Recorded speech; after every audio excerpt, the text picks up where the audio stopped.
Instruction pour Isha Kriya. Préparation. Asseyez-vous jambes croisées avec la colonne droite de façon confortable. Si besoin, vous pouvez utiliser un support pour le dos, mais pas pour la tête. Faire la Kriya face à l'est apporte des bénéfices supplémentaires. Gardez vos mains sur les cuisses, avec vos paumes tournées vers le haut. Avec le visage légèrement tourné vers le haut, les yeux fermés. Gardez une légère concentration entre vos sourcils.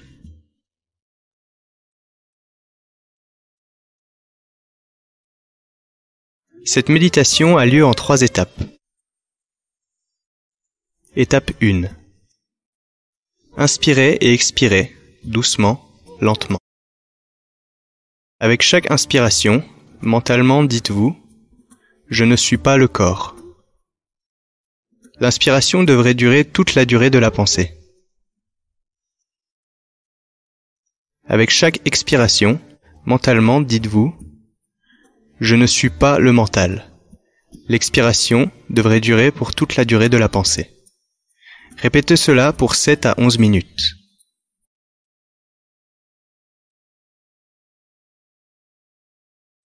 Étape 2. Dites le son A 7 fois avec la bouche grande ouverte, en expirant complètement à chaque son. Le son doit venir de juste en dessous du nombril. Vous n'avez pas besoin de le dire très fort, mais assez fort pour sentir la vibration du son. Étape 3. Asseyez-vous pour 5 à 6 minutes, avec le visage légèrement tourné vers le haut et une légère concentration entre les sourcils. La durée totale de cette pratique est de 12 à 18 minutes. Vous pouvez rester plus longtemps si vous le souhaitez. Rappelez-vous, quand vous vous asseyez pour faire Isha Kriya, ne portez pas d'attention à l'activité du mental ou du corps. Quel que soit ce qui se passe dans votre corps ou votre mental, ignorez-le et asseyez-vous là simplement. Ne faites pas de pause, car cela dérangerait la réorganisation d'énergie qui a lieu durant la pratique. La Kriya vous apportera des bénéfices maximum si vous la faites pour un minimum de 12 minutes chaque fois, la faites 2 fois par jour pendant 48 jours, considéré comme le cycle complet d'un mandala, ou 1 fois par jour pendant 90 jours. Tout le monde peut faire cette kriya et apprécier ses bénéfices. Suivez simplement les instructions sans faire aucun changement. C'est une kriya simple mais très puissante. Vous pouvez vous rappeler « Je ne suis pas le corps, je ne suis pas le mental » à tout moment de la journée. C'est mieux d'utiliser la voix de la vidéo comme support quand vous faites la kriya. Toutefois, vous pouvez aussi la faire sans le support de la voix.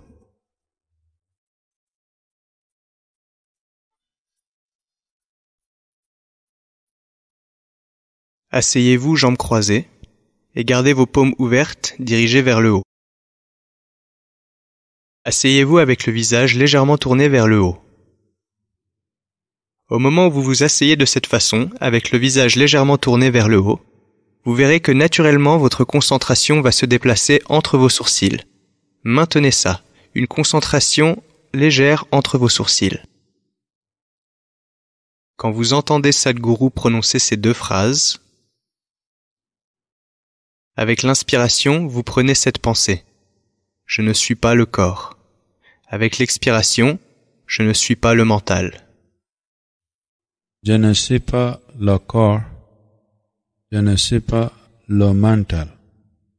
Je ne suis pas le corps, je ne suis pas le mental.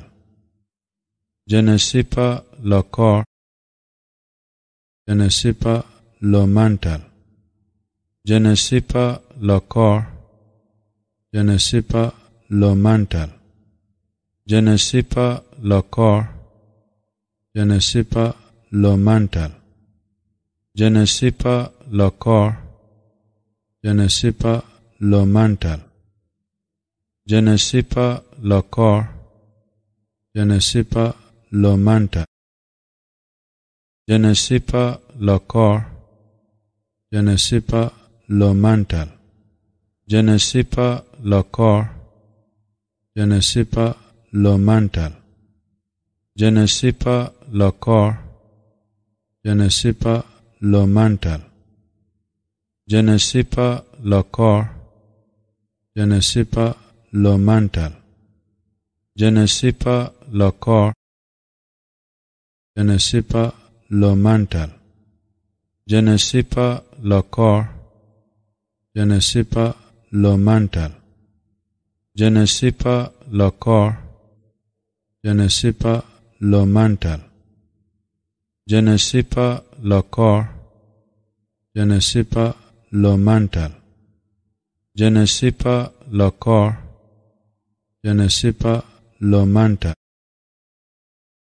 je ne sais pas le corps, je ne sais pas le mental, je ne sais pas le corps, je ne sais pas le mental, je ne sais pas le corps, je ne sais pas le mental, je ne sais pas le corps, je ne sais pas le mental, je ne sais pas le corps,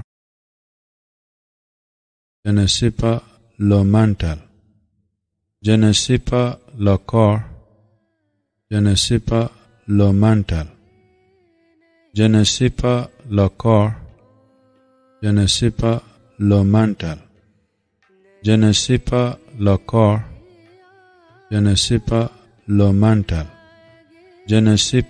le corps, je ne sais pas le mental, je ne sais pas le corps, je ne sais pas le mental, je ne sais pas le corps, je ne sais pas le mental, je ne sais pas le corps, je ne sais pas le mental, je ne sais pas le corps,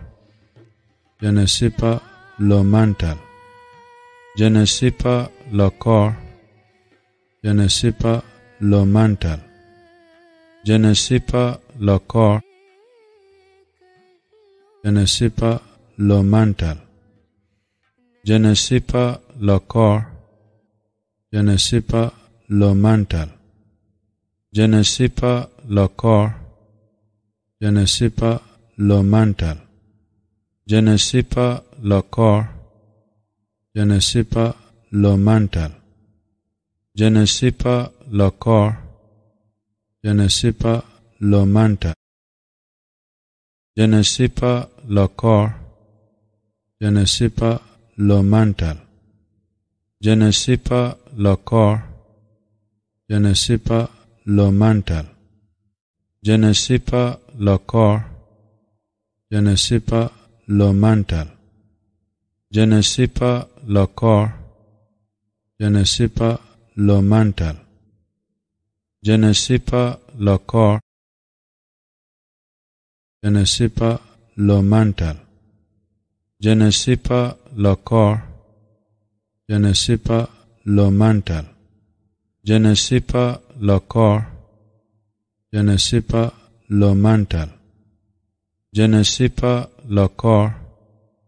je ne sais pas le mental, je ne sais pas le corps, je ne sais pas le mental, je ne sais pas le corps, je ne sais pas le mental, je ne sais pas le corps, je ne sais pas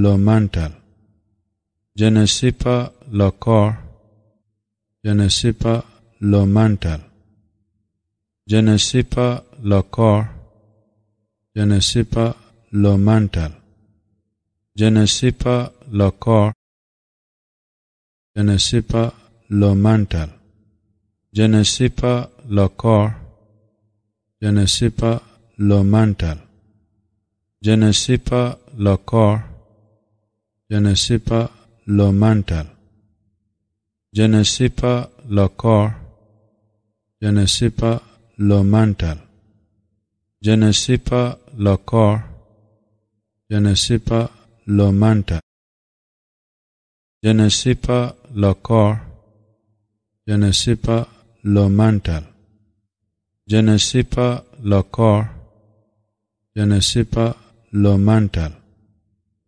je ne sais pas le corps, je ne sais pas le mental, je ne sais pas le corps, je ne sais pas le mental, je ne sais pas le corps, je ne sais pas le mental, je ne sais pas le corps, je ne sais pas le mental, je ne sais pas le corps, je ne sais pas le mental, je ne sais pas le corps, je ne sais pas le mental, je ne sais pas le corps, je ne sais pas le mental, je ne sais pas le corps, je ne sais pas le mental, je ne sais pas le corps, je ne sais pas le mental, je ne sais pas le corps, je ne sais pas le mental, je ne sais pas le corps, je ne sais pas le mental, je ne sais pas le corps, je ne sais pas le mental, je ne sais pas le corps, je ne sais pas le mental, je ne sais pas le corps, je ne sais pas le mental.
Gardez les yeux fermés et restez assis, immobile, avec le visage légèrement tourné vers le haut.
योगरतो वा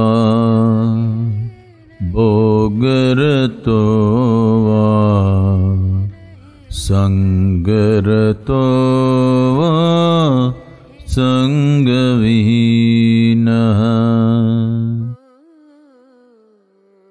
Yasya brahmani ramate chittam Yasya brahmani ramate chittam Nandati nandati nandateva Nandati nandati nandateva Satsangatve nissangatvam Nissangatve nirmohatvam Nirmohatve nischalatatvam Nirmohatve nischalatatvam Nischalatatve jivan mukti Nischalatatve jivan mukti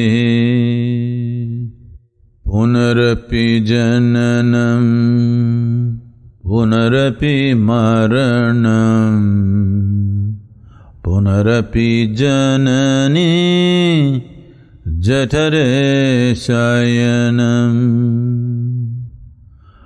Punarapi jananam Punarapi maranam Punarapi janani Jatare shayanam Iha samsare bahudustare Iha samsare bahudustare Kripaya pare pahi murare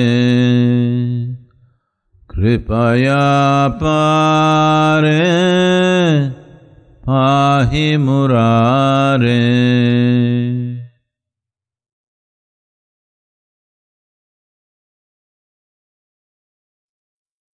Prenez votre temps.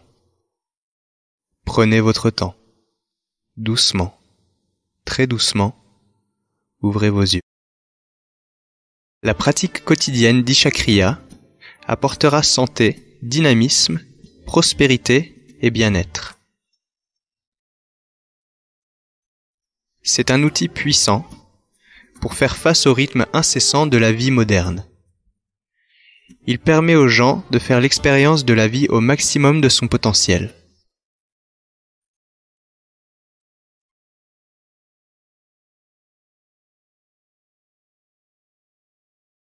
Aujourd'hui, dans le monde, vous avez réduit le mot « relation » à cela. Une relation est entre deux corps.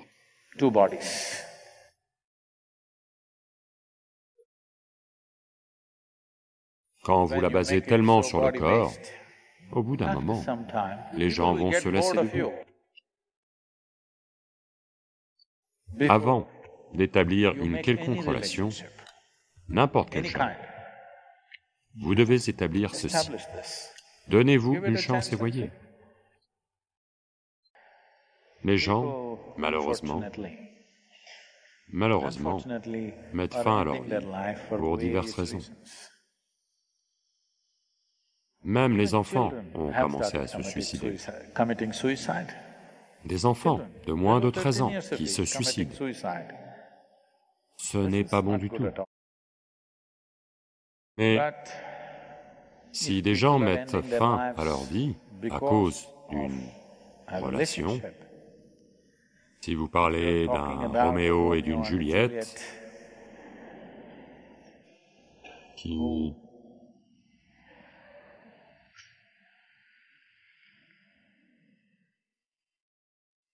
étaient dans un certain état de romance qui leur a donné le sentiment qu'il vaut mieux mourir l'un pour l'autre que vivre l'un pour l'autre.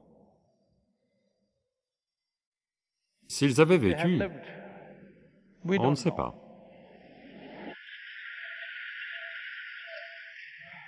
Tout ce qui se serait passé. Beaucoup de choses peuvent arriver, vous savez. Malheureusement, beaucoup de relations magnifiques ne se terminent pas toujours de façon magnifique. Parce que, soit par suicide, soit naturellement, l'un d'eux va mourir. Mais les émotions se sont enflammées à tel point que vous voulez prendre votre propre vie, ce qui est mieux que de vouloir prendre la vie de l'autre. Oui.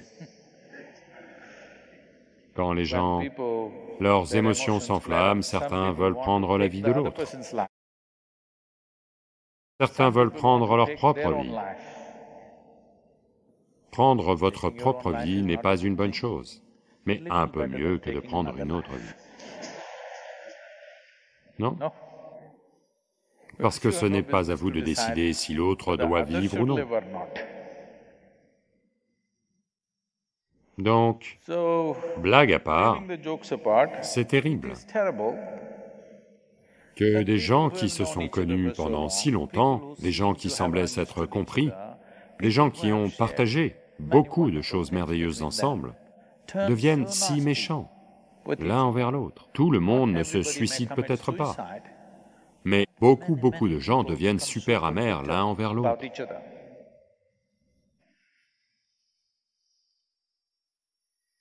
C'est parce que, fondamentalement, parce que vous voulez que l'autre vous serve d'une certaine manière. Quand cela vous est refusé, vous devenez fou. Donc, vous voulez quelqu'un d'autre pour partager. Dès l'instant où cette idée entre, vous devez comprendre que vous avez planté des graines de conflit. Quand cela va s'enflammer est une question de situation. Tout a besoin de l'aide d'une situation. Mais si vous pensez que l'autre personne doit être votre source de joie, ou quoi que ce soit d'autre pour vous, alors un jour, ça va mal tourner. Est-ce que ça tourne mal à l'extérieur, ou ça pourrit à l'intérieur et continue indéfiniment, c'est autre chose. Mais ça va mal tourner. Les relations, premièrement, je ne sais pas quand vous vous êtes tellement occidentalisé que pour vous aujourd'hui le mot « relation » veut dire que ça doit être une relation basée sur le corps. Pourquoi? Il y a toutes sortes de relations. Ai-je une relation avec vous tous là, tout de suite? Pas corporelle. Mais c'est quand même une relation, n'est-ce pas? Donc, dans ce pays, quand on disait « relation », il y a quelque temps, à part pour ceux d'entre vous qui viennent des villes maintenant, quand on disait « relation », on voulait dire nos parents, nos frères et sœurs, nos amis, peut-être un mari, peut-être une femme, peut-être des enfants, peut-être diverses relations. Mais aujourd'hui dans le monde, vous avez réduit le mot « relation » à cela. Une relation est entre deux corps, quelque chose à voir avec le corps. Ceci est une façon très pauvre de comprendre une relation. C'est une importation américaine. Je suis sûr que Mumbai et Delhi s'y sont mis en grand. Et jeunes sur Facebook s'y sont mis. Mais si vous allez à Chennai ou Coimbatore et que vous dites « relation », ils vont vous demander « quelle relation ?» Parce qu'on a toutes sortes de relations. On a des relations d'affaires, on a des frères et sœurs, on a des amis, on a des parents, on a un époux ou épouse, toutes sortes de choses.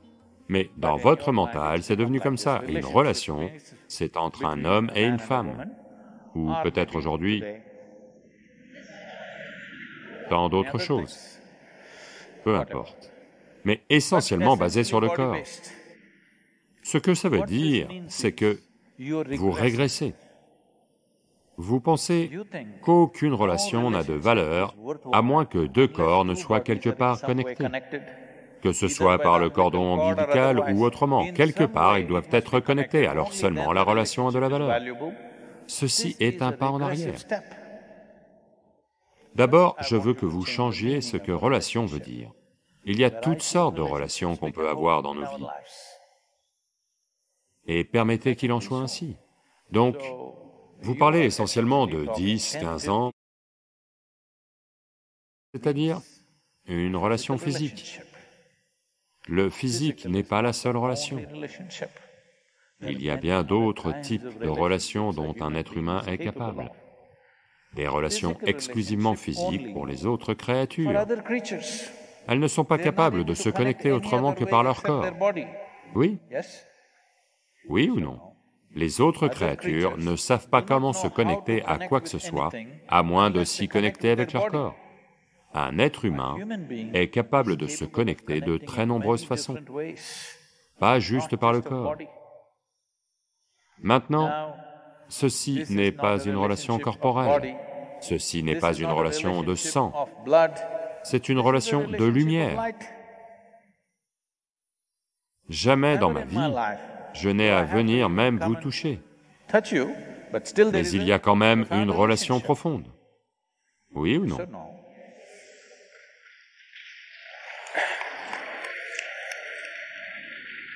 Je ne sais pas combien d'années ça fait que vous êtes ici. J'espère que vous n'allez pas vous suicider à cause de votre relation avec moi. Je suis sûr que non.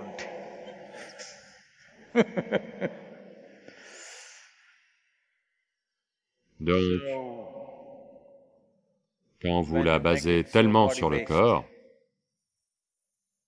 l'intérêt pour le corps va disparaître au bout d'un moment. Si vous maintenez le corps au premier plan de votre vie, au début, ça peut être attractif. Au bout d'un moment, peu importe quelles sont vos formes, les gens vont se lasser de vous, je veux que vous le sachiez. À moins que vous n'ameniez d'autres dimensions d'être humain, les choses peuvent mal tourner, les choses peuvent mal tourner pour 1 million de raisons différentes, d'accord? Mais cette amertume de vouloir tuer l'autre ou de vouloir vous tuer peut arriver par détresse, pas nécessairement par haine. La colère et la détresse peuvent conduire à nous tuer. Pas une chose agréable. Donc, avant de former une quelconque relation, quelle qu'elle soit, vous devez établir ceci. De combien de façons puis-je contribuer à l'autre? Si cela est le seul but. Si vous, oh mais Sadhguru, si je n'arrête pas de contribuer et qu'il ne donne rien, alors vous n'avez pas une relation. Vous avez fait entrer la place du marché dans votre maison. Comment obtenir plus? Comment donner moins et obtenir plus est une place de marché, n'est-ce pas? Sur le marché, c'est considéré intelligent. Si vous donnez moins et prenez plus, si vous voulez une relation authentique, ça doit être comment vous pouvez vous donner complètement, et peu importe, parce que c'est en donnant qu'il y a un épanouissement, pas en prenant. Mais Sadhguru, s'ils exploitent, dans ce cas, vous ne devriez pas être en relation avec une telle personne. Oui? Maintenant, mais c'est plus fort que moi. Qu'est-ce que ça veut dire? Que vous avez vos besoins. Pour satisfaire vos besoins, vous vous êtes mis dedans. Vous devez juste être reconnaissant que quelqu'un réponde à vos besoins. Non, en réalité, vous y êtes allé pour répondre à vos besoins, mais maintenant vous jouez le magnanime. comme si, sans vous, ils ne pouvaient pas vivre. Et les choses vont mal tourner un jour. Quand les choses tournent mal, vous voulez soit les tuer, soit vous tuer. Pas nécessaire. La mort viendra de toute façon. Oui, vous devez juste attendre. Pour tout le reste, vous devez faire quelque chose. Pour mourir, vous devez juste attendre. Tout ce que vous ramassez, votre richesse, votre maison, vos relations, tout, quelque chose que vous avez ramassé en chemin et que vous allez laisser tomber en chemin. Soit vous allez le laisser tomber, soit eux vont le laisser tomber. Il n'y a pas besoin d'en faire d'aussi amer. Bêtise. Vous pouvez prendre du recul et faire des compromis. Non, comment puis-je faire un compromis? Je ne peux pas. Si vous ne pouvez pas plier, vous devez casser, n'est-ce pas? Parce que les relations se sont formées pour répondre à vos besoins. Oui ou non?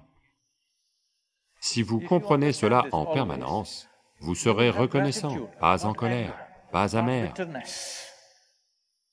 Tout ce qui s'est passé, c'est un changement de décor. Si vous avez toujours autant d'amour pour eux, vous devez faire des compromis. Si vous n'avez pas d'amour pour eux, vous devez vous éloigner et faire vos propres bêtises, n'est-ce pas?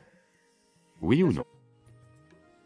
Si vous avez de l'amour pour quelqu'un, ça vaut le coup de faire un compromis sur n'importe quelle fichue chose. Si vous n'avez pas d'amour pour eux, il vaut mieux vous éloigner, parce qu'autrement ça va devenir obscène. Être dans une trop grande proximité sans la lubrification d'amour nécessaire va rendre les situations très obscènes. Avant que ça ne devienne obscène, mieux vaut qu'une distance apparaisse. Donc, si vous pensez que vous voulez vraiment mettre un monde entre vous et la personne d'à côté, et que vous voulez vous tuer, je dirais, pourquoi n'attendez-vous pas? Parce que de toute façon, ça va arriver. Où est l'urgence? Et vous pourriez très bien vous en sortir sans l'autre, qui sait? Donnez-vous une chance et voyez.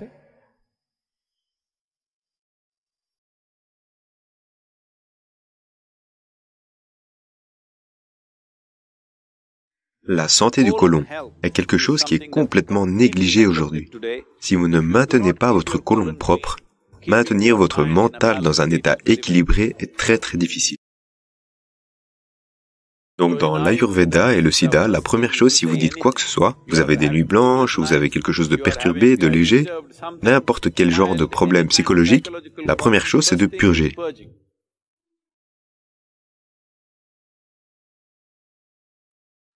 Purgez le système, nettoyez le côlon. Soudain, vous vous sentez un peu équilibré. Ce n'est pas une solution complète, mais ça va créer l'atmosphère de base nécessaire dans le corps pour effectuer les corrections. Que ce soit avec des médicaments ou avec les pratiques nécessaires, vous pouvez apporter une correction.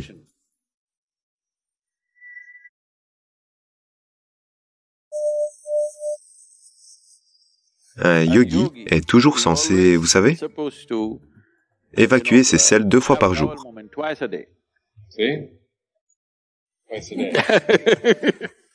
Parce que le côlon doit toujours être propre.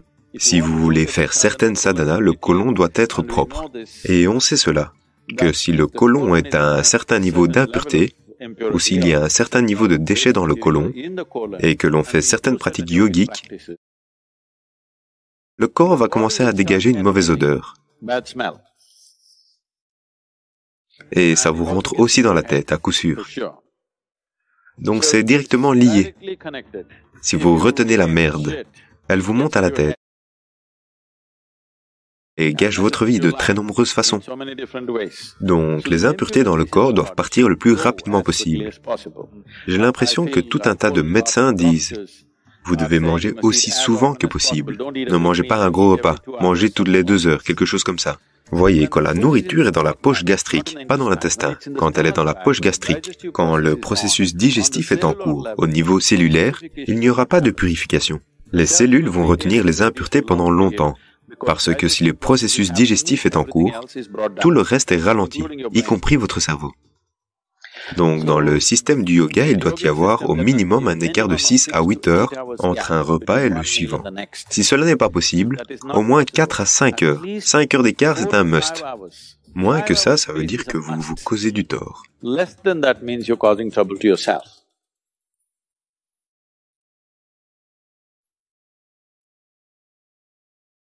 Donc, au centre de yoga, la journée commence par une petite boule de la taille d'une bille, de neem et de curcuma.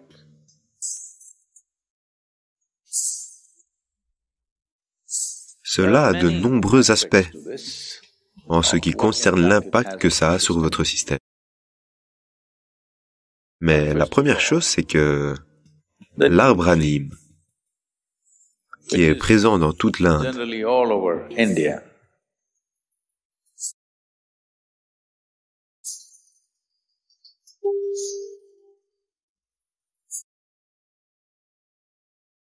aujourd'hui, il est probablement cultivé dans 10 à 12 autres endroits du monde, mais il est au départ, naturellement, originaire du sous-continent indien.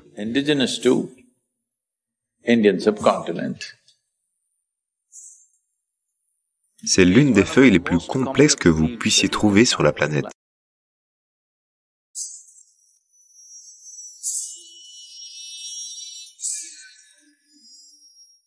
Que fait le neem à votre système? Eh bien, en termes plus tangibles, une chose immédiate qu'il va faire, c'est que il va garder votre tube digestif propre. Quand on dit propre, ceci est une région.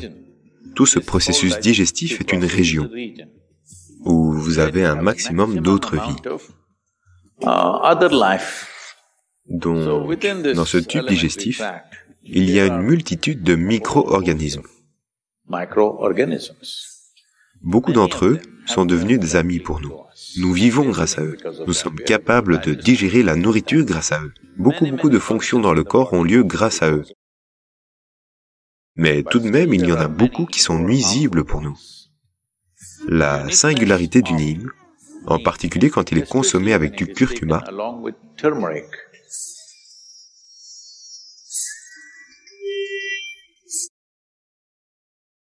si les deux sont pris ensemble, en grande partie ces choses qui ne sont pas nécessaires au corps, ces choses qui peuvent nuire au corps, toutes les vies parasitaires qui sont là, toutes ces choses sont éliminées.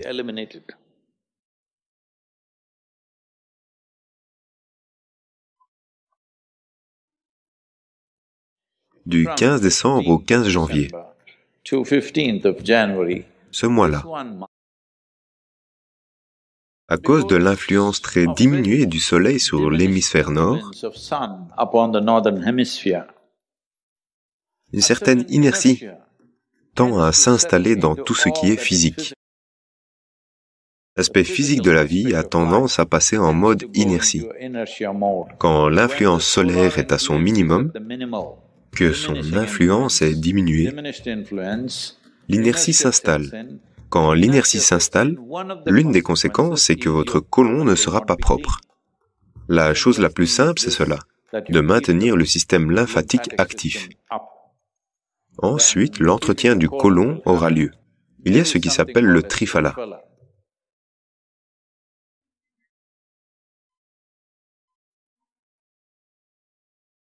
Ce sont 3 fruits magiques du monde tropical. En les mélangeant comme il faut, le triphala, avec un peu d'eau ou une cuillère de lait, ou autre si vous en prenez, ou même avec du miel, si vous en prenez, le système va être nettoyé. Mais si vous ne trouvez pas tout ça, dans le sud de l'Inde, on a trouvé une substance magique qui s'appelle l'huile de ricin.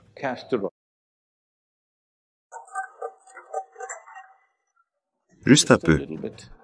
Une demi-cuillère d'huile de ricin tous les jours le soir, chauffez-la, mettez-la dans de l'eau ou du lait et buvez-la. vous verrez, votre côlon reste propre et votre système lymphatique est activé, parce que les niveaux d'inertie dans le corps vont baisser.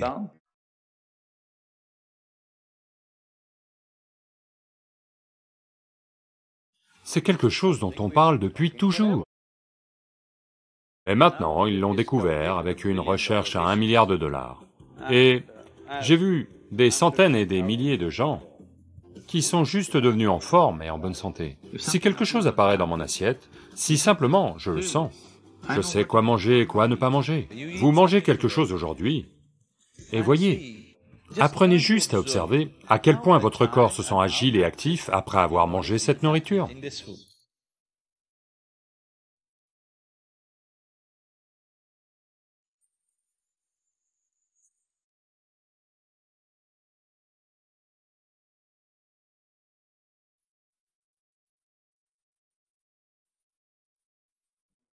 La chose simple en ce moment qui fait fureur dans le monde, c'est...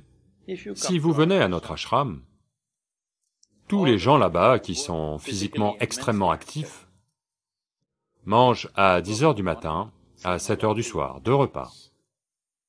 Combien de médecins m'ont dit qu'ils vont mourir de malnutrition, il va se passer ci, il va se passer ça, vous devez faire ci, vous devez faire ça. Je ne mange qu'un repas par jour la plupart des... Je mange un bon repas et c'est tout. Et les médecins me disent, non, non, Sadhguru, vu la façon dont vous voyagez, il va se passer ci, il va se passer ça, vous devez manger au moins une fois toutes les 4 heures, vous devez manger quelque chose. J'ai dit, laissez-moi tranquille, je me porte bien. Mais maintenant, une grande université des États-Unis en arrive à ce qu'ils appellent le jeûne intermittent.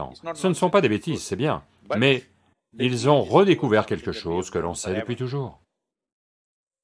Maintenant, tout le monde dit, il doit y avoir un écart de 16 heures. Tous vos mots vont disparaître. Que diable disions-nous depuis des milliers d'années? La chose simple, c'est que il y a de très nombreux aspects à cela.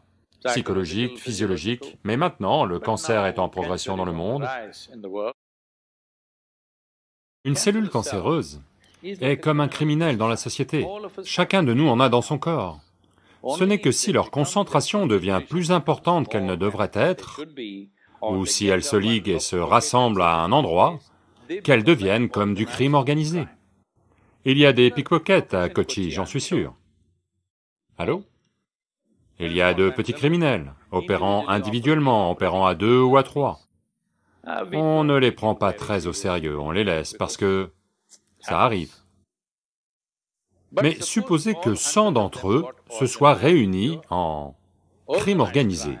Maintenant, on va sévir. Parce qu'on sait que maintenant, ça devient une menace pour la société. De même, les cellules cancéreuses sont ainsi. Des criminels qui se déplacent ici et là et font quelques dégâts.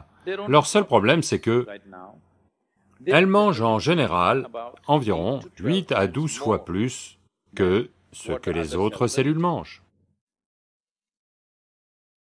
Donc, si vous laissez juste assez d'écart entre un repas et le suivant, la plupart d'entre elles vont mourir parce qu'elles ne peuvent pas survivre. Ceci est quelque chose dont on parle depuis toujours. Mais maintenant, ils l'ont découvert avec une recherche à 1 milliard de dollars. Et j'ai vu des centaines et des milliers de gens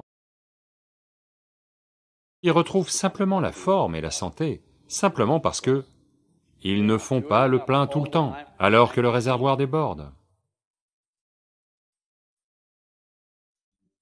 Au centre de yoga, en permanence, les gens sont physiquement actifs. Donc tout le monde a très faim aux alentours de 3h30, 4h de l'après-midi. Ils ont extrêmement faim. Mais on apprend à vivre avec ça, parce que l'estomac vide et la faim sont deux choses différentes. Avoir faim signifie que vos niveaux d'énergie commencent à diminuer. Mais l'estomac vide est une bonne chose. Dans les sciences yogiques, aujourd'hui, la science moderne aussi en arrive à cela, mais ce que l'on sait, de par notre expérience, vous allez dépenser 1 milliard de dollars pour y parvenir. Parce qu'en recherche, toute la question c'est combien de millions de dollars, c'est comme ça. Votre corps et votre cerveau ne fonctionnent au mieux de leur capacité que lorsque votre estomac est... Donc on s'en assure toujours, on mange de telle façon que, quelle que soit la quantité qu'on mange, notre estomac doit toujours être vide au bout de 2 heures à 2h30 maximum. Donc on se couche en ayant faim, toujours. Les gens pensent qu'ils ne peuvent pas dormir, ils peuvent dormir. En moyenne, pendant 25 ans en moyenne, je n'ai dormi que 2h30 à 3 heures. Ces jours-ci, je deviens un peu paresseux et je dors entre 3h30 et 4h30, malgré mon niveau de voyage. Quand je dis niveau de voyage, si je vous dis où je vais dans les prochains jours, vous allez tomber de votre chaise. Oui, dois-je vous le dire? Non, pas nécessaire. Parce que dans les 10 prochains jours, je suis dans 5 pays différents, à faire je ne sais combien d'événements, toutes sortes d'événements. Donc, vous êtes capable de maintenir cela simplement parce que vous ne mangez pas de façon excessive. C'est très important. Tout le monde mange 2 repas, je ne mange en général qu'un seul repas. À 4h30, 5h du soir, parce que je n'aime pas m'asseoir devant l'assiette et me soucier de la quantité à manger. J'aime bien manger. Donc, à 4h30, 5h du soir, si je mange un repas, ce n'est que le lendemain. Est-ce suffisant? Ai-je l'air en forme? Allô? Parce que, pour toute correction et purification qui doit se produire dans le corps, votre estomac doit être vide, très important. Autrement, la purification au niveau cellulaire n'aura pas lieu. Vous accumulez des choses et ensuite vous avez toutes sortes de problèmes. Quand vous ne touchez pas à la nourriture, vous ne savez pas ce que c'est. Si la nourriture n'est pas assez bonne pour être touchée, je ne sais pas comment elle est assez bonne pour être mangée. Donc, on n'aurait pas dû écouter nos mères et on devrait manger avec nos doigts. Parce que toucher notre nourriture nous aide à rester en contact avec elle. Vous pouvez... La propreté de vos mains est entièrement entre vos mains. La propreté de la fourchette n'est pas entièrement entre vos mains. C'est vrai. Et personne d'autre que vous n'a utilisé ses mains. Donc, il y a une garantie en ce qui concerne leur niveau de propreté, là, maintenant. La fourchette, vous ne savez pas qui l'a utilisée, comment ils l'ont utilisée, pourquoi ils l'ont utilisée. Et tout ce qu'ils ont à faire, c'est de l'essuyer avec un mouchoir et de vous la donner, et elle a l'air plutôt propre. Par-dessus tout, vous ne ressentez pas la nourriture. La première chose qui nous a été enseignée, c'est, si de la nourriture apparaît devant vous, de tenir vos mains au-dessus de la nourriture quelques instants, juste pour ressentir comment est la nourriture. Si quelque chose apparaît dans mon assiette, rien qu'en le ressentant, je sais quoi manger et quoi ne pas manger. Ce que je ne devrais pas manger, je ne vais pas le goûter puis le rejeter, je ne le mange simplement pas. Parce que mes mains sont le premier niveau. Pas goûter au sens où la langue goûte, mais connaître la nourriture. La première chose, c'est connaître la nourriture. Vous voulez connaître une personne, vous allez lui serrer la main. J'évite cela en général, mais... C'est une bonne stratégie. Mais la nourriture, qui va devenir une partie de vous, la première chose, ce sont vos mains. Même si vous ne la touchez pas physiquement, juste en étant conscient et en étant là, ça vous indique clairement comment la nourriture va se comporter en vous. Est-ce que cet aliment-là, ce jour-là, doit-il entrer en vous ou non? Parce que chaque jour, votre corps est différent. Chaque jour, à chaque instant, il est différent. Si vous ressentez la nourriture, vous savez simplement si cette nourriture doit entrer en vous ce jour-là ou non. Si cette simple conscience est instaurée, on n'a pas à continuellement dire aux gens ce qu'ils doivent manger. À chaque repas, ils doivent décider ce qu'ils doivent manger pendant ce repas. Il n'y a pas de prescription unique. C'est ça que vous devez manger toute votre vie.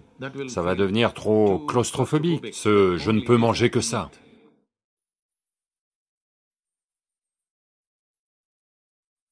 Votre sélection de nourriture et consommation de nourriture doivent aussi avoir lieu consciemment. Plus que ce que vous mangez, la façon dont vous le mangez est tout aussi important. Quand je dis la façon dont vous le mangez, ce sont toutes des substances vivantes. Chacune d'elles avait une vie propre. Que ce soit une plante, un animal, un légume, chacune d'elles avait une vie propre.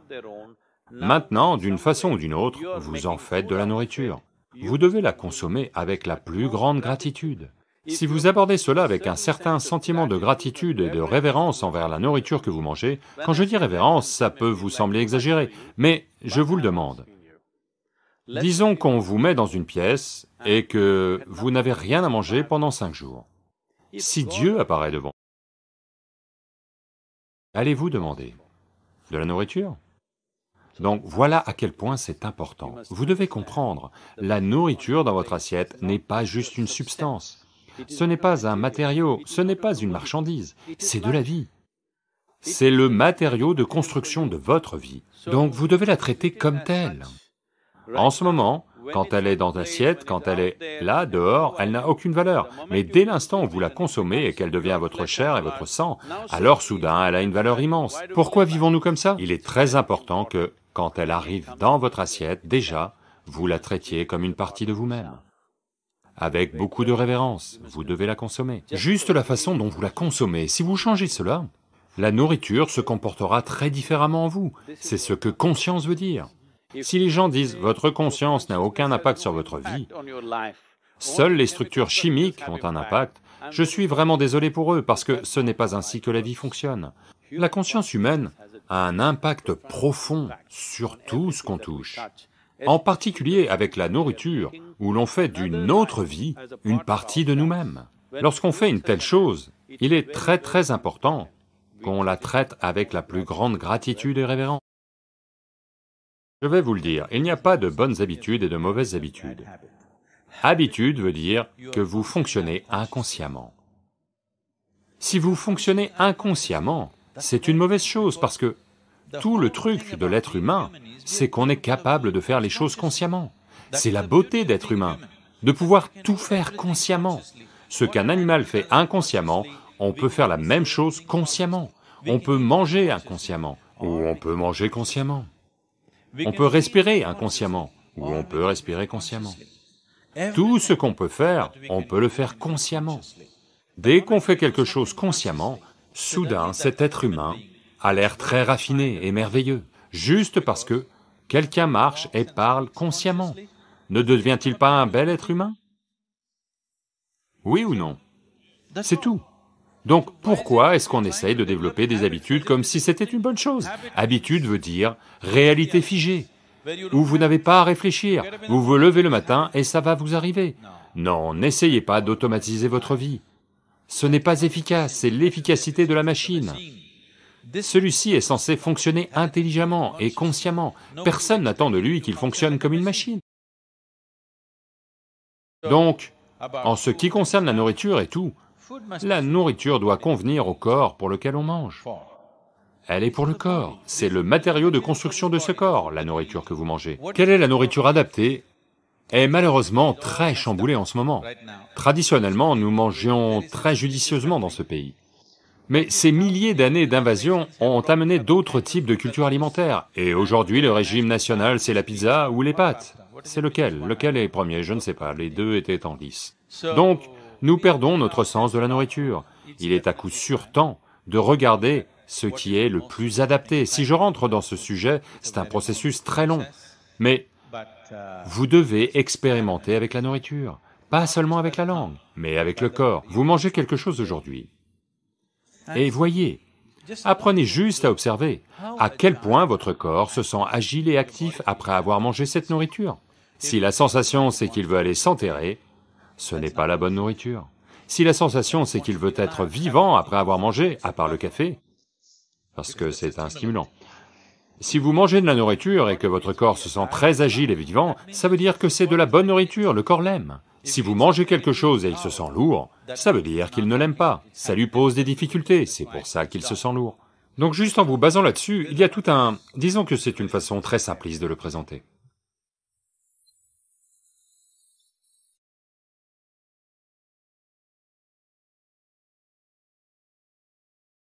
Vous pouvez incuber beaucoup de choses, soit négatives, soit positives, durant le... Ça devient trop facile. Juste pratiquer le sommeil. Donc, être réveillé par la sonnerie d'un réveil qui démarre brusquement n'est pas la meilleure façon de gérer votre vie.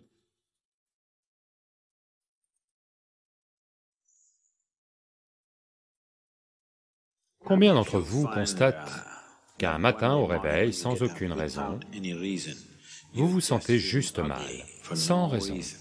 Si cela arrive ne serait-ce que 2, 3 fois par an, si c'est le cas, alors vous devez faire certaines choses avant d'aller vous coucher. C'est très très important. Parce que, inconsciemment, vous devez comprendre cela. Vous pouvez incuber beaucoup de choses, soit négatives, soit positives, en dormant. Que ce soit de la douceur ou du désagrément, vous pouvez les incuber très efficacement, sans interruption, durant le sommeil. Vous pouvez aussi les incuber dans la journée, mais il y a tellement d'interruptions que ça n'a pas lieu très efficacement. Mais si vous avez tendance à vous coucher dans un certain état et à vous réveiller le matin vraiment mal, simplement sans raison, ça veut dire que vous incubez des choses la nuit très efficacement, de mauvais œufs.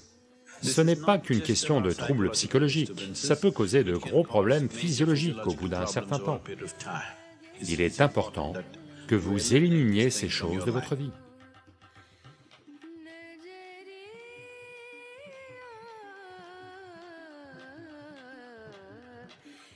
Donc, avant d'aller au lit le soir, il y a certaines choses dont vous devez vous occuper.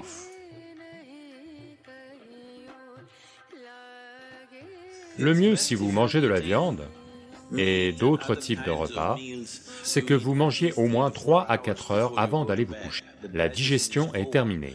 Avant d'aller au lit, buvez une certaine quantité d'eau et allez vous coucher. Vous verrez, ça s'arrange juste comme ça. Une chose simple peut-être, juste une douche. Toujours prendre une douche avant d'aller au lit. Ça fera une grande différence. Avec ce temps, les douches froides sont peut-être difficiles. Alors, prenez des douches tièdes. Ne prenez pas des douches chaudes le soir. Prenez des douches tièdes. Ça vous rend alerte. Donc, vous allez vous dire, « Oh, je ne vais pas pouvoir dormir. » Peu importe, vous allez dormir 15-20 minutes ou une demi-heure plus tard, mais vous allez mieux dormir. Parce que ça va retirer certaines choses. Quand vous vous douchez, ce n'est pas que la saleté sur la peau que vous enlevez. Avez-vous remarqué que si vous êtes très tendu et anxieux ou autre, juste une douche, vous en sortez et vous vous sentez comme libéré du fardeau? Ne l'avez-vous pas remarqué? Donc, ce n'est pas qu'un lavage de la peau. Beaucoup de choses ont lieu quand de l'eau coule sur votre corps. Cette douche est un bhuta shuddhi très rudimentaire. Parce que plus de 70% de votre corps est en fait de l'eau. Si vous faites couler de l'eau dessus, une certaine purification a lieu, qui va au-delà du nettoyage de la peau. Une autre chose que vous pouvez faire, vous allumez juste une lampe à huile biologique, une mèche de coton, de l'huile, n'importe laquelle. Qu'est-ce que vous utilisez ici comme huile de cuisson? De l'huile de lin, de l'huile de riz, ou de l'huile de sésame, qu'est-ce que vous avez? De l'huile d'olive, ok. N'importe quelle huile organique avec une mèche en coton. Allumez juste une petite lampe, quelque part dans la pièce où vous dormez. Vous verrez, ces choses vont complètement disparaître. Si vous pouvez faire un chant, ou bien il y a des pratiques du soir, des pratiques yogiques avant d'aller vous coucher, asseyez-vous sur votre lit et faites ces pratiques.